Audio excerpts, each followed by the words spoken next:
Arts కాలేజ్లో 57లో పై seminar హాల్లో symposiums seminars జరుగుతుంటాయి. అందరికీ నిలబడాల్సిన లేదు. సో మళ్ళీ ఈ మధ్య కాలంలో తెలంగాణ రాష్ట్రంలో కాస్ట్ సర్వే జరిగిన తర్వాత ఈ ఓబీసీ సింపోజియం కులము, ఓబీసీల రిజర్వేషన్, తర్వాత విద్యార్థుల భవిష్యత్తు గురించి మేము ఒక సింపోజియం పెడుతున్నామన్నప్పుడు యాక్చువల్గా ఇంతకుముందు నార్మల్గా ఆర్ట్స్ కాలేజ్ సిద్ధాంతపరమైన చర్చల కేంద్రంగా ఉండేది. అది క్రమంగా బలహీనపడుతుంది. ఆ రకమైన చర్చలు జరగట్లేదు. ఇంతకుముందే నాగేశ్వరరావు గారు చెప్పారు, నేను 30 ఏళ్ళ కింద ఇక్కడే ఆర్ట్స్ కాలేజ్లో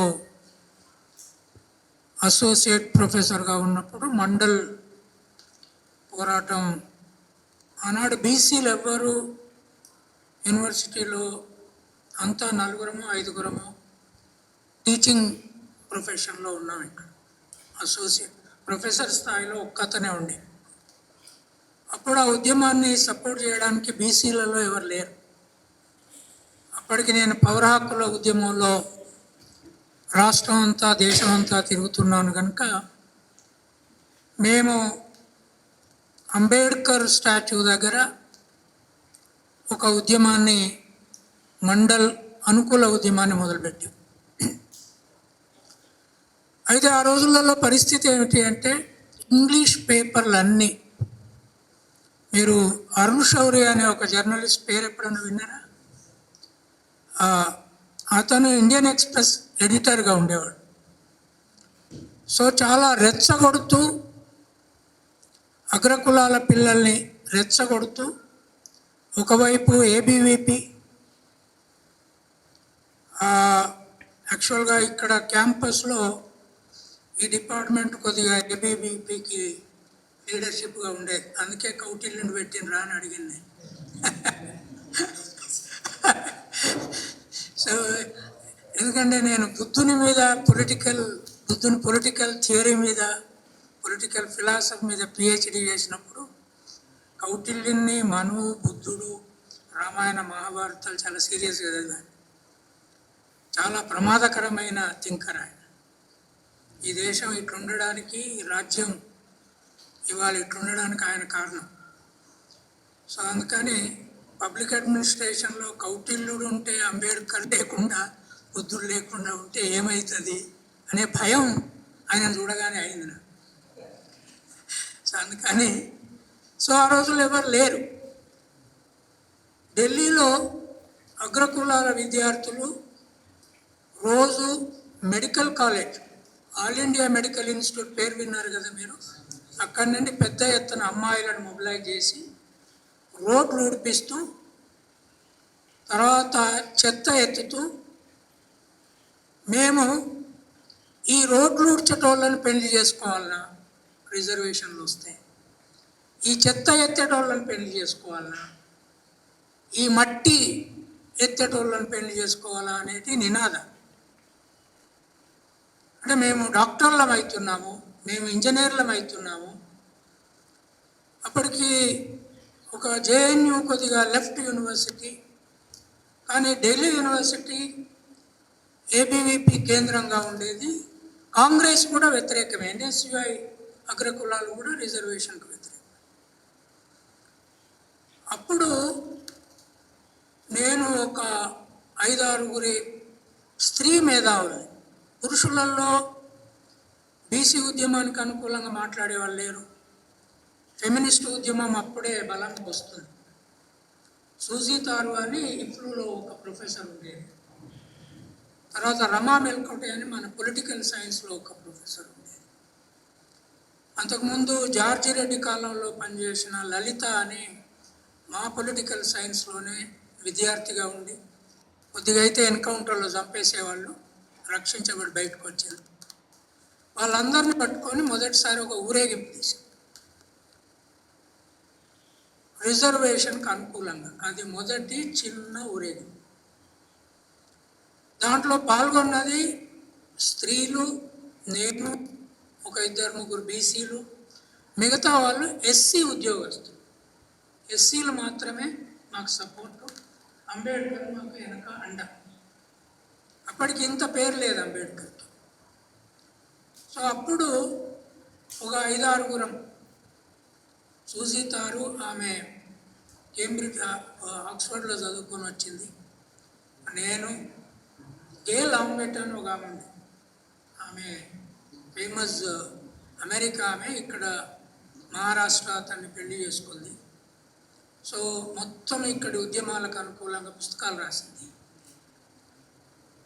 ఆమె. మేమందరం మాట్లాడుకొని మొదటిసారి ఇంగ్లీష్ పేపర్లలో మండల్ కమిషన్కి అనుకూలంగా వ్యాసాలు రాసింది. సో దాంట్లో 1990లో, ఇప్పుడు మీ ఫోన్లో కొడితే experience as framework of debate అని 1990లో సెప్టెంబర్, నా గుర్తు, ఎకనామిక్ అండ్ పొలిటికల్ వీక్లీలో నేను రాసిన వ్యాసం వచ్చింది. దాంట్లో ఏం రాశాను నేను? నాది గొర్రెలు కాసుకునే కుటుంబం, మొదటిసారి చదువుకున్నా, ఇక్కడ లెక్చరర్నైనా రీడర్నైనా, కానీ నా జీతంతో నేను బంగ్లాలు కట్టడానికి ఇక్కడికి రాలే, నా జీతంతో ఇక్కడ కార్లు కొనుక్కోవడానికి నేను రాలే, నా జీతంతో పౌరాకుల ఉద్యమం నడుపుతున్నాము. కానీ మేము మా ఊళ్ళల్లో వాళ్ళకి ఒక అండ, వాళ్ళు దవాఖానాలకు వస్తే మేము ఒక అండ, వాళ్ళు విద్యార్థులు వచ్చి అప్లై చేయడానికి వస్తే మేము ఒక అండ. ఆ రోజుల్లో ప్రొఫెసర్లు ఎవరు తెలుగులో మాట్లాడేవాళ్ళు కాదు, ఇక్కడ అంతా ఇంగ్లీష్లోనే. పిల్లలు ఊళ్ళ నుంచి వచ్చిన వాళ్ళకి ఆ ఇంగ్లీష్ అర్థమయ్యేది. సో ఎక్కడో కనుక్కొని ఇంగ్లీషు తెలుగు మాట్లాడేటోడు ఎవడు దొరుకుతాడు ఇక్కడ అంటే, కంచాయిలయ్య అనేటోడు దొరుకుతాడు అని దొరకబెట్టి నా దగ్గరికి వచ్చేటోడు. సార్ ఇది ఇంగ్లీష్లో చెప్తున్నారు, దీన్ని ఏమంటారు? సో ఆ వ్యాసం మొత్తం చర్చను మార్చింది. మా అనుభవం ఏమిటి? మేము నాగళ్ళు దున్నినప్పుడు ఏం సైన్స్ సృష్టించాం, గొర్రెలు కాసినప్పుడు ఏం సైన్స్ తయారు చేసాం, మందులు ఎట్లా తయారు చేసాం. ఆ తర్వాత నలుపు అని ఒక పత్రిక వచ్చింది, దానికి బొజ్జా తారకం అని పేరు విన్నారో లేదు, ఆయన, నేను, శ్రీల్ రెడ్డి మేము నడిపేవాళ్ళం. దాంట్లో తెలుగులో ఒక వ్యాసం రాశాం, అది అరుణ్ శౌరికి వ్యతిరేకంగా. పరాన్న బుక్కులకు ప్రతిభ ఉంటుందా?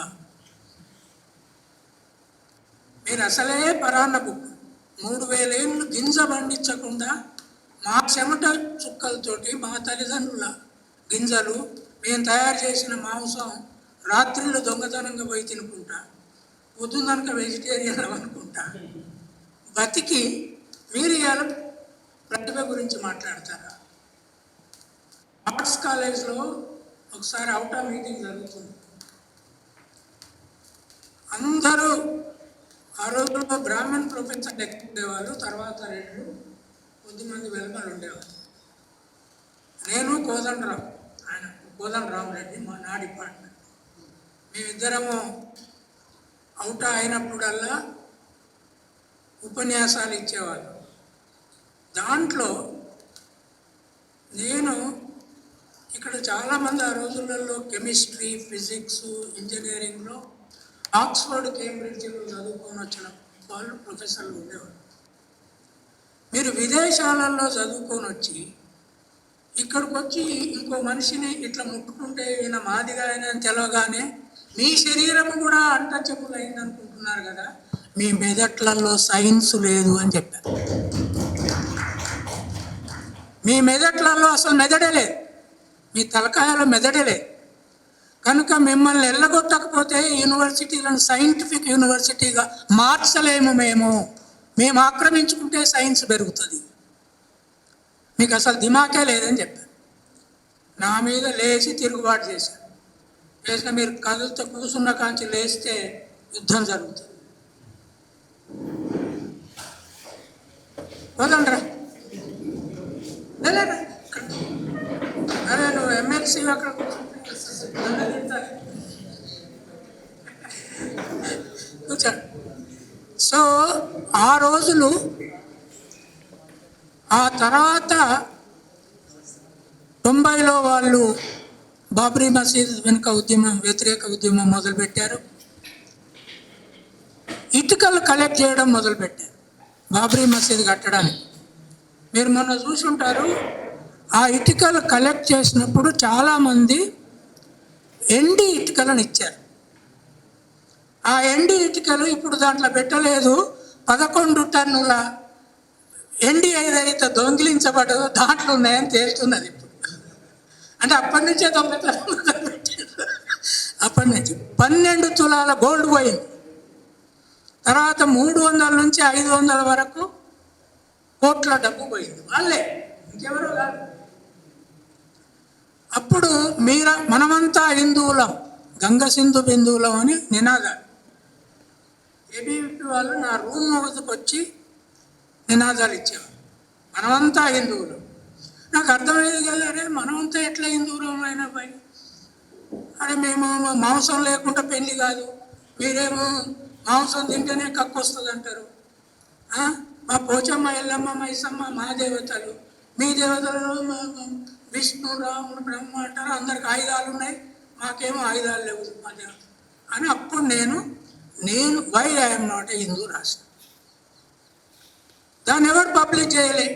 ఆఖరికి కలకత్తాలో కమ్యూనిస్ట్ పార్టీ అధికారంలో ఉంది కనుక ఒక ఆడామె దాన్ని పబ్లిష్ చేసింది. లక్కీలీ ఆ సంవత్సరం అది బెస్ట్ సెల్లర్ అయింది, లేకపోతే నేను చంపుదు. దేశంలోనే బెస్ట్ సెల్లర్. ఆ బుక్ పబ్లిష్ అయ్యి ఇప్పుడు 30 ఏళ్ళు. రేపు 18వ తారీఖు లామకాన్లో అది ఇప్పుడు 18 రీప్రింట్స్ అయినాయి. 18వ రీప్రింట్ మొన్ననే వచ్చింది. 18వ తారీఖు 6 గంటలకు లామకాన్లో దాని మీద చర్చ ఉంది. మీరు అందరు రండి. ఎవరైనా చదివారు ఆ బుక్ని? ఐఎమ్ నాట్ ఏ హిందూ, తెలుగులో కానీ ఇంగ్లీష్లో, 2-3. అంటే ఇప్పుడు మనం చదువులో పుస్తకాలు చదువుతలేము, మనము సెల్ ఫోన్ చూసి నిద్రపోతున్నాం. అట్లయితే నిన్న మొన్నటి వరకు జంతర్ మంతర్లో అభిజిత్ పోరాటం అయ్యేంత వరకు నేను చాలా డిప్రెషన్లో ఉన్నాను. నిజం చెప్తున్నాను. ఈ యువత చదువు రాదు, వీళ్ళకు ప్రపంచం గురించి తెలియట్లేదు. కానీ అభిజిత్ అంబేద్కర్ కూడా చెయ్యనంత గొప్ప పని చేశాడు. ఎందుకంటున్నావు అంట, కాక్రోచ్ అంటే ఏంది? వంటగదిలో సింక్ పైపులో పుట్టే నీచమైన పురుగు. అది చూస్తేనే ఆడవాళ్ళు కప్పుకుంటారు వంటగదిలో.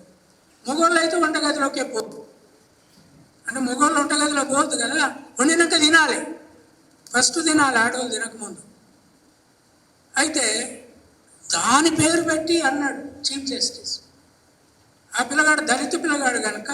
అంటే కాక్రోచ్ అంటే ఎవరు? ఊళ్ళల్లో కాక్రోచ్ దళితుడు, వంటగదిలో కాక్రోచ్ పురుగు అయితే ఊళ్ళల్లో కాక్రోచ్ ఛీ అనే దళితుడు. దాన్ని తిప్పికొట్టాడు. ఈ దేశాన్ని మార్చే ఒక సూత్రం ఏర్పాటు చేశాడు. నేను అనుకున్న తర్వాత ఇప్పుడే వ్యాసం రాసి వస్తున్నాను. అభిజిత్ పుట్టి 30 ఏళ్ళకే ఇంత గొప్ప పోరాటాన్ని నడిపినందుకు రేపు ఈ దేశం భవిష్యత్తు ఉన్నదని చచ్చిపోతాను. ఇంతవరకు ఒక నిరాశా జీవిగా ఉండేవాడిని. ఇప్పుడు దగ్గర 74 ఏళ్ళు ఉన్నాను. సో పోలాండ్ కూడా 72 ఉన్నాడు, 70 ఉన్నాడు. సో ఇప్పుడు మీరు రిజర్వేషన్ అంటే నేను చాలా కాలంగా చెప్తున్నా, 42% పుట్టిగా రాదు, కోర్టులలో తేలాలి కదా. మొన్న చాలాసార్లు అన్నారు ఇది వచ్చేస్తుంది గ్రామీణ ప్రాంతంలో, పంచాయతీలలో వస్తుంది అని. నేను అల్టిమేట్గా మండల్ కమిషన్ జడ్జిమెంట్లో వచ్చిన 50% క్యాప్ను సుప్రీంకోర్టు తీసేయకుండా మనమే జ్యుడిషియరీని ఎస్టాబ్లిష్ చేశాం. It is Ambedkar judiciary. It created a cap. దాన్ని ఓవర్కమ్ కాకుండా మనం ఇంకో మార్గం లేదు. Judiciary is ultimate. ఇవాళ ముఖ్యమంత్రి చేసిన దానికంటే జ్యుడిషియల్ ఒక జడ్జిమెంట్ ఇచ్చింది, అది అయిపోతుంది. సో ఒకసారి ఆలోచించండి, చీఫ్ జస్టిస్ కనుక కాక్రోచ్ అనే పదం వాడకపోతే ఇంత పెద్దది అయ్యేది కాదు. ఓ ముఖ్యమంత్రి ఓ ప్రధానమంత్రి అంటే అయ్యేది కాదు. పాలిటీషియన్ రాబోయే అంటాడు, కానీ చీఫ్ జస్టిస్ అంటే the judge who is suppose to deliver justice is accusing, is calling unemployees cockroaches. ఇది కదా సమస్య. అందుకని ప్రాబ్లం ఏమైంది, మన తెలంగాణ గవర్నమెంట్ చేసిన మిస్టేక్ నేను చెప్తాను. ఒకటి, ఇంతకుముందు భారతదేశంలో ఇది పుట్టినప్పటి నుంచి, అంటే మన హరప్పా నగర నిర్మాణం నుంచి ఇప్పటి వరకు తెలంగాణలో జరిగినటువంటి పక్కా కులగణన ఎప్పుడు జరగదు. అది ఆ గవర్నమెంట్ క్రెడిట్ ఇవ్వాలి మనం, పక్కా కులగణన. రెండవ స్థితి, రాహుల్ గాంధీ పట్టుబట్టి ఒక ఇండిపెండెంట్ ఎక్స్పర్ట్ గ్రూప్ని కాన్స్టిట్యూట్ చేయించాడు. అది గవర్నమెంట్ చేయించాలనే ఉద్దేశం లేకుండేది, రాహుల్ గాంధీ పట్టుబట్టి చేయించాడు. చేయించి దానికి ఒక సుప్రీంకోర్టు జడ్జిమెంట్ను చైర్మన్గా వేసి నన్ను వైస్ చైర్మన్గా వేశాను. నార్మల్గా నన్ను వైస్ చైర్మన్గా వేసుకోవాలంటే ఏ ప్రభుత్వం అయినా భయపడుతుంది. వీడు వినడు రాబాయి, వీడు రాయదలుచుకున్నది రాసిపోతాడు, దీంతో పెద్ద తలకాయ నొప్పాలి. కానీ రాహుల్ గాంధీ చెప్పాడు, యూ మస్ట్ బి దేర్. నాతో కూడా చెప్పాడు, you have to be there అని మేము ఉన్నాం. ఇప్పుడు ఈ సెన్సెస్ అయినాయి, దీని మీద లెక్కలు, ఏ కులము లెక్కలు ఎంత, ఈరోజు కొట్లాట అవుతుంది. అది ఈజీ మ్యాథమెటిక్స్. ఆ కులాన్ని దింతేనా, ఆ కులం ఎక్కువ ఉన్నది, మన మధ్య కొట్లాట సమస్య. That's absolutely stupid. ఆ లెక్కలు వచ్చినాయి. కులం నంబర్ ఇప్పుడు మీరు చూడకండి, నేను బేసిక్ నంబర్ చెప్తా. కానీ ఏం చూడాలి, ఎక్స్పర్ట్ కమిటీ ఏం చేసిందంటే, ఇంతవరకు ప్రపంచంలో లేని పద్ధతిలో మేము ఏఐ టూల్స్ వాడుకున్నాం. తర్వాత ఇంటర్నేషనల్ ఎక్స్పర్ట్ వాళ్ళ సజెషన్స్ వాడుకున్నాం. వాడుకొని 242 కులాలకు కాంపోజిట్ ఇండెక్స్ 42 పారామీటర్ల ద్వారా తయారు చేశాం. ఇది ఇంతవరకు అమెరికాలో కూడా బ్లాక్స్కి లేదు, ఎక్కడ విమెన్ డిస్క్రిమినేషన్లో కూడా లేదు. ఆ 42 పారామీటర్లలో ఏమున్నాయి, 5వ తరగతి నుంచి పిహెచ్డి వరకు చేసిన వాటికి నంబర్లు ఉన్నాయి, భూములకు నంబర్లు ఉన్నాయి, తర్వాత కారు ఉన్నదా, సైకిల్ మోటార్ ఉన్నదా, ఇల్లు టిన్ రూఫ్ ఉన్నదా, లేదా ఇల్లు పెంకుటిల్లా, ఇల్లు సిమెంటా, ఇవన్నిటికీ కోడింగ్ నంబర్లు ఉన్నాయి. అంతకుముందు కేసీఆర్ చేసిన సర్వే కోడ్ లేదు, మన లేదు. బయట నుంచి అందరిని తీసుకొచ్చారు, కోళ్ళ గోయించారు, కోళ్ళ లెక్క పెట్టారు, మనుషులు లెక్క పెట్టారు, ఒకటే రోజు అంత సర్వే అయిపోయింది. అట్లా జరగదు. ఇది చాలా సిస్టమేటిక్గా జరిగింది. ఆ 4 రిపోర్ట్లు మాకు ఇచ్చారు. నాకు తర్వాత ముఖ్యమంత్రి కూడా 4 రిపోర్ట్లు చూడలేదు, ఉప ముఖ్యమంత్రి, ప్లానింగ్ కమిషన్ మినిస్టర్ అయినా మాకు ఇచ్చారు.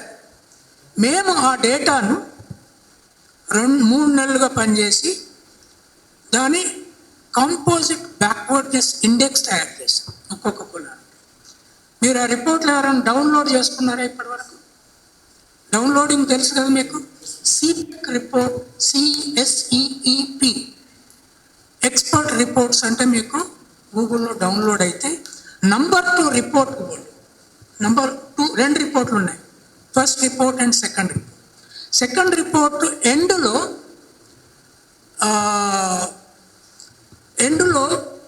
మొత్తం కులాల ఒక్కొక్క కులం నంబరు, దాని పర్సెంటేజ్ టోటల్ స్టేట్స్కి, అపెండిక్స్ అంటారు. ఇక్కడ రీసెర్చ్ స్కాలర్స్ ఉన్నారా? అందరు రీసెర్చ్ స్కాలర్. అపెండిక్స్లో ఈ మొత్తం కులాల నంబర్, ఈచ్ కులానికి నంబర్, దాని percentage for the whole population of the state 3.55 crore, and each కులం యొక్క composite backwardness index according to 42 categories, parameters. Land, నీళ్లు ఉన్నాయా లేవా, కరెంట్ ఉన్నదా లేదా, తర్వాత రోడ్ ఉన్నదా లేదా, ఇవన్నీ చూస్తాం. అది మీకు డేటా దొరుకుతుంది, 242 కులాలకు దొరుకుతుంది. దాంట్లో మీ కులము ఏ కంపోజిట్ నంబర్లో డెవలప్ అయి ఉన్నదో చూసుకోండి. ఇప్పుడు నీదే కులం, గౌడుది ఎంత ఉంది? 78. మాది కుర్మ, నాది 96, 95 ఉన్నది. రైట్, ప్రతి కులానికి ఆ నంబర్ ఉంది. నంబర్ ఎక్కువ ఉంటే బాగా వెనకబడి ఉన్నట్టు. Lower down to upper wise is the backwardness. It is a composite backwardness index, not forwardness. కింద తక్కువ నంబర్ ఉంటే బాగా అభివృద్ధి చెందినట్టు. ఇప్పుడు మీకు కొన్ని ఎగ్జాంపుల్ చెప్తాను.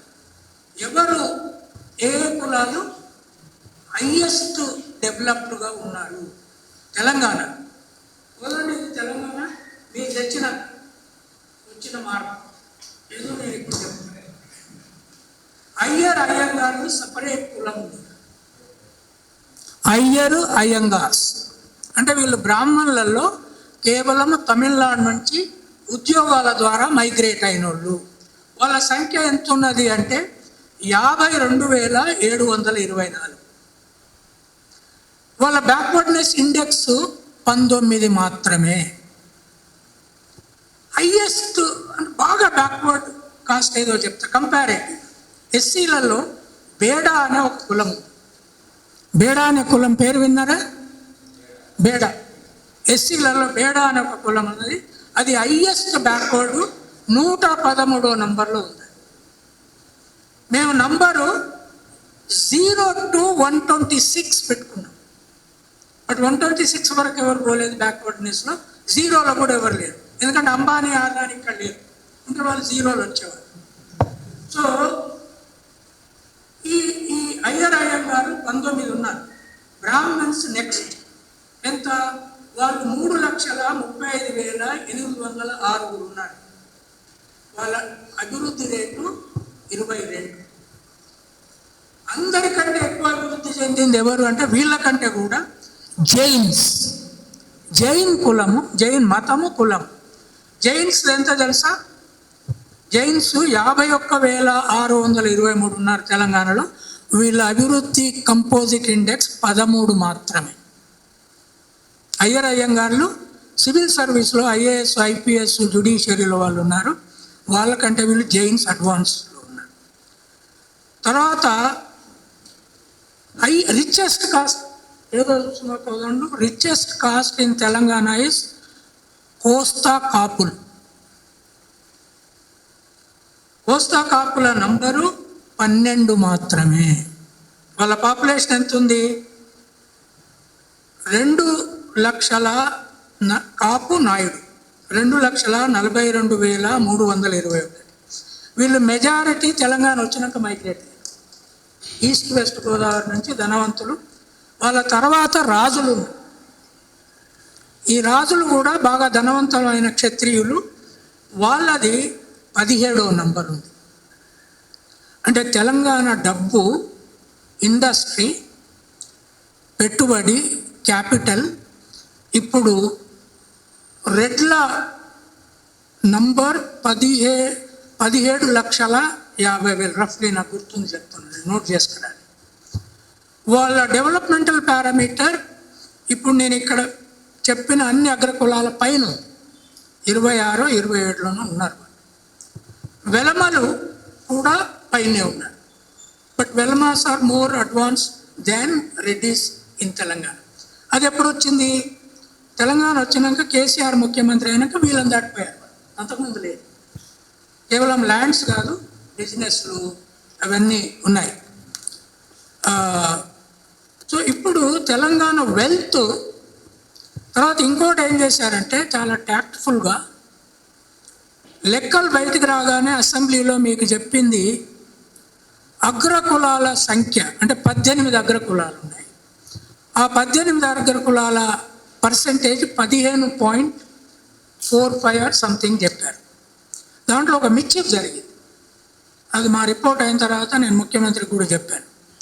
దాంట్లో ఏం చేశారంటే ప్లాన్ వేసుకొని కొంతమంది మైగ్రెంట్స్ నార్త్ ఇండియా నుంచి మైగ్రేట్ అయ్యి ఇక్కడ సెటిల్ అయిన వాళ్ళు, హైటెక్ సిటీని అంతా ఆక్రమించిన వాళ్ళు.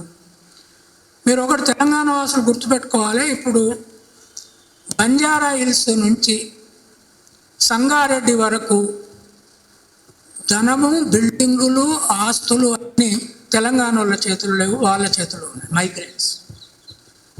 మొత్తము అమిత్ షా, మోడీ తెలంగాణ రాష్ట్రం వచ్చినాక మొత్తం గుజరాత్, రాజస్థాను, ఢిల్లీ అక్కడి నుంచి ఇక్కడ మైగ్రేట్ చేసేసారు. అన్నిటికంటే ఎక్కువ డెవలప్ చేసింది తెలంగాణ ఎయిర్పోర్ట్. ఎంతమంది మీరు విమానాలలో పోయారు? ఇక్కడ ఎప్పుడన్నా పోయినావా? మీరు 101 to 134 కిందికి పోయి ఎక్కే విమానాల ఇది ఉంటుంది. అదంతా వీళ్ళు లోకల్ సిటీలకు వేయించుకున్న విమానాలు. ఆ విమానాల దాంట్లో నువ్వు ఎంటర్ నుంచి లోపల పోయే వరకు తెలంగాణ తెలుగు మాట్లాడేటోళ్ళు 5% కూడా ఉండరు. ఉంటే ఆంధ్ర తెలుగు ఉంటుంది, లేకపోతే హిందీ ఉంటుంది, లేకపోతే ఇంగ్లీష్ ఉంటుంది. So Telangana after Telangana is formed is captured by north Indians. ఈ వెల్త్ వాళ్ళ చేతిలో ఉంది. So poorest of the poor ఎవరున్నారు? అందరికంటే ఎక్కువ బేడా చెప్పిన తర్వాత బెగారా అని ఒక కులం, అది కూడా ఎస్సీ కులమే, 108వ బెగార్. తర్వాత మాదాసి కురుమోళ్ళు ఉన్నారు, వాళ్ళు మేము ఎస్సీలను కావాలని కొంతమంది కొట్లాడుతున్నారు, వాళ్ళకి 103 ఉంది.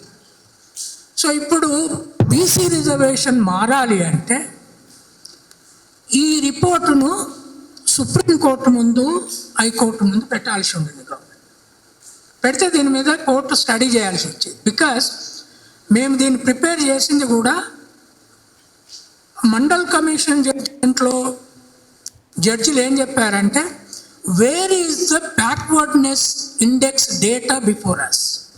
ఏ కులం బ్యాక్వర్డ్ ఎంత ఉండేది మా ముందు డేటా లేదు కదా.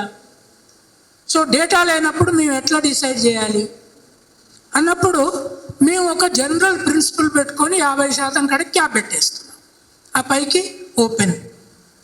ఇప్పుడు దాంట్లో 10% ఎవరికి ఇచ్చారు? ఈడబ్ల్యూఎస్. మీరు ఆర్ట్స్ కాలేజ్లో ఎవరన్నా ఈడబ్ల్యూఎస్ వాళ్ళు అడ్మిట్ అవుతున్నారా? రాములు గారు ఉన్నారా? వాళ్ళ మార్కులు ఎస్సీల మార్కులు కంపేర్ చూడండి, ఎవరికి ఎక్కువ ఉన్నాయి?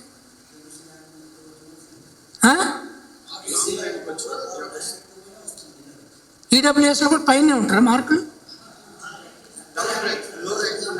ఇంజనీరింగ్లో, మెడిసిన్లో ఈడబ్ల్యూఎస్ వాళ్ళ ర్యాంకింగ్ సంఖ్య, స్టేటస్ ఎస్సీల కంటే చాలా లోయెస్ట్లో ఉంటుంది. ఆర్ట్స్ కాలేజీలో కూడా అంతే. అవి మీరు బోర్డులు పెట్టాలి. అగ్రకులాల బీదలకు రిజర్వేషన్ కావాలంటేనేమో వ్యతిరేకత రాదు, ఎవరు మాట్లాడు. ఇప్పుడు Janata party, general caste Janata party form చేస్తారు. మరి ఈ 10% ఏం చేస్తారు? మీకు తెలుసా? ఈ 10% వాళ్ళు కూడా పోయి అటే నిలబడతారు. నేను 2006లో 2వ మండల్ కమిషన్ పోరాటం వచ్చింది, ఏది సెంట్రల్ యూనివర్సిటీకి. ఎన్డీటీవీ వాళ్ళు నన్ను పిలిచారు డిబేట్. బర్కా దత్ అని ఒక ఆమె ఉండే, పిలిస్తే ఇక్కడి నుంచి ఫ్లైట్ టికెట్ ఇచ్చి పిలిచారు నన్ను. నేను ఒక్కనే బీసీ డిఫెండ్. కిరణ్ బేడి అని విన్నారు కదా మీరు, ఆమె అగ్రకుల వాదన, అట్లా 5-6 వాళ్ళని పిలిచారు. 250 మంది స్టూడెంట్స్ ఉన్నారు. సో ఈ అగ్రకులాల వాళ్ళందరూ నా మీద దాడి చేస్తున్నారు. ముందు నన్ను అడిగారు, రిజర్వేషన్ ఎందుకు కావాలో చెప్పు, why you want reservation, tell Kancha Ilaiah అంటే ముందు నేను ఎక్స్ప్లెయిన్ చేశాను. No, this is all rubbish, there is no, this is anti merit అని అంతా అరుస్తున్నారు. తర్వాత వాళ్ళు ఏం చేశారు, వాళ్ళ అభిప్రాయాలు తీసుకొని, ఈమె వీధి పీపుల్ అని ఒక ప్రోగ్రాం ఉంటుండే అప్పుడు, తీసుకున్నాక అందరిని అయినాక స్టూడెంట్స్ని మీ అభిప్రాయం చెప్పండి అన్నారు. దాంట్లో ముందు ఒక 3 లేశారు. I'm an OBC but I oppose reservation. ఈ షాక్ తిన్నా. నేను ఓబీసీని, నేను రిజర్వేషన్ వ్యతిరేకిస్తా. 3 అదే పని. అప్పుడు నేనన్నా, బర్కా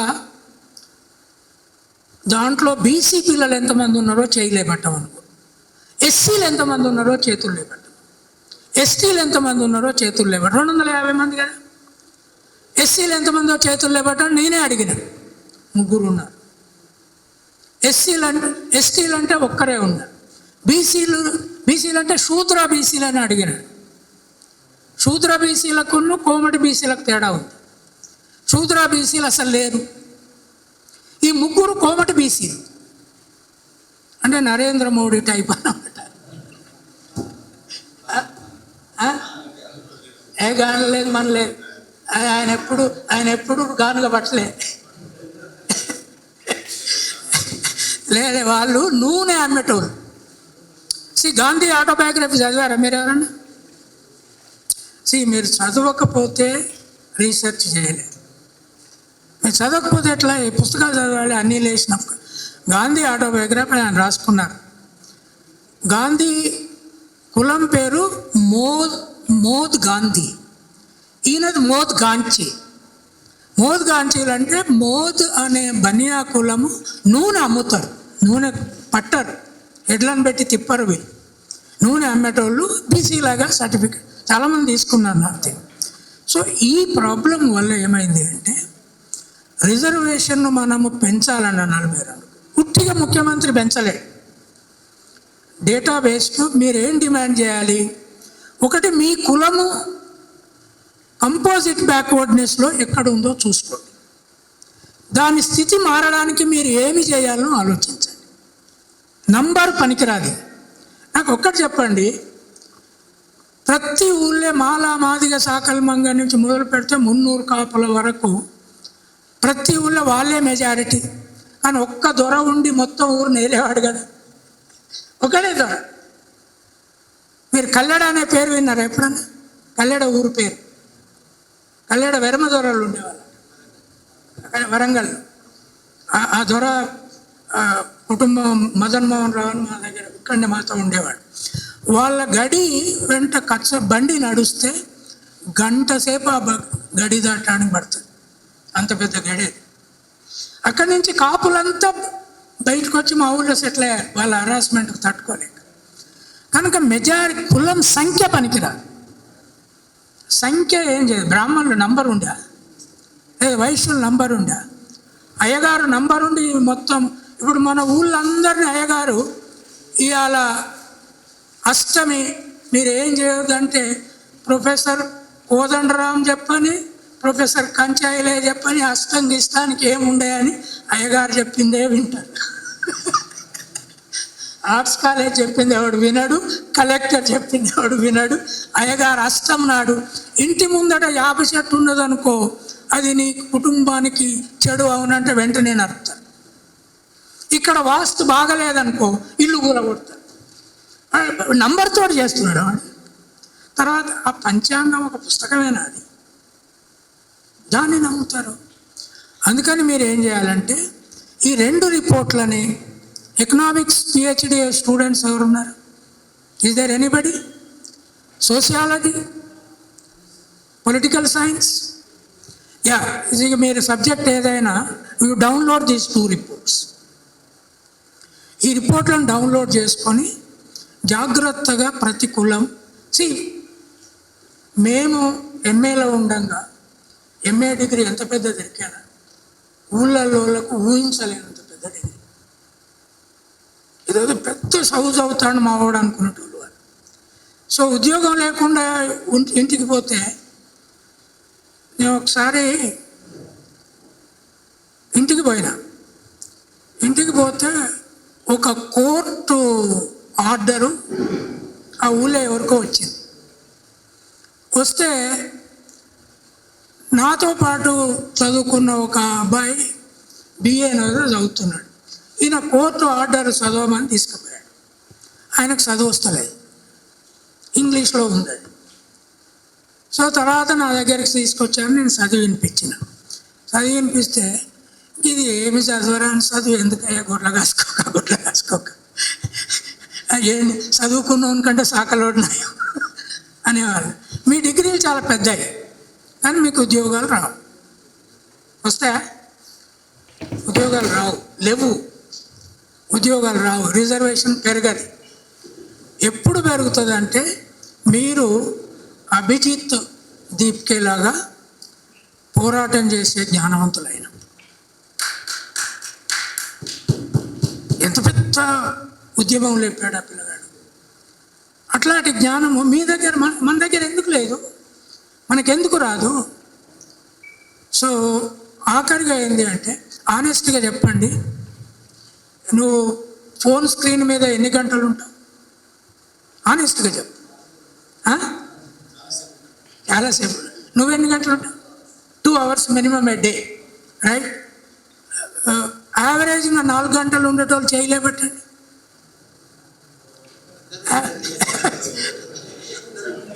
అందరు ఉంటారు.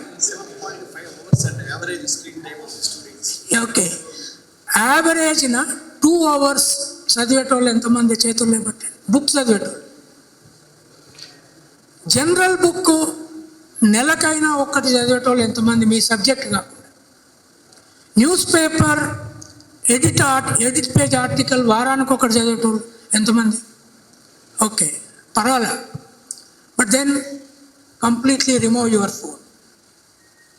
మీకు ఒక్క ఎగ్జాంపుల్ చెప్తాను నేను. ఇక్కడ Phule Ambedkar centre for philosophy and English training అని తెల్లాపూర్లో ఉంది ఒకటి, మేము నడుపుతాం. 1 month 40 మందిని దేశం మొత్తం మీదకి వెళ్ళి వస్తారు. 20 మంది అమ్మాయిలు, 20 మంది అబ్బాయిలు.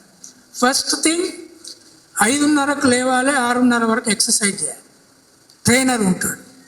తర్వాత పేపర్ చదవాలి, తర్వాత బ్రేక్ఫాస్ట్ చేయాలి, తర్వాత క్లాసులకు పోయి వాళ్ళతోటి పూలే గులాంగిరి, అంబేద్కర్ అన్నిలేషన్ ఆఫ్ కాస్ట్, నాది డిగ్నిటీ ఆఫ్ లేబర్ పుస్తకం కంప్లీట్గా చదివిస్తాం. ఫోను మార్నింగ్ 9కు వాళ్ళ దగ్గర నుంచి తీసుకొని రాత్రి 10కు మాత్రమే ఇస్తాం. ఇంగ్లీష్ నేర్పుతాం. మీకు ఎంత చేంజ్ ఉంటుందో తెలుసా?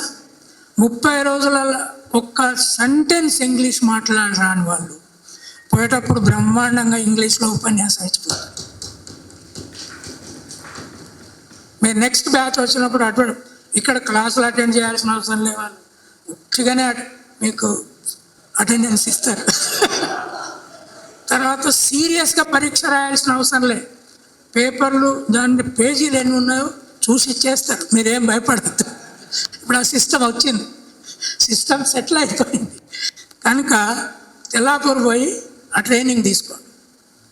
Unless you stop screen or you use screen for reading, Google సెర్చ్లో, చాట్‌జిపిటిలో వ్యాసాలు చదవడం తప్పితే. మీరు ఒక్కసారి ఎప్పుడన్నా అన్నిలేషన్ ఆఫ్ కాస్ట్ పుస్తకం ఆన్లైన్లో మీ ఫోన్లో చూసారా? ఆ గులాంగిరి చూసారా? డిగ్నిటీ ఆఫ్ లేబర్ బై కంచాయిలే అని కొట్టండి మీ ఫోన్లో, ఏమన్నా పుస్తకం వస్తుందో చూడండి. డిగ్నిటీ ఆఫ్ లేబర్ బై కంచాయిలే ఏదైనా బుక్ వస్తుందా? Dignity of labour, DIGNITY of labour.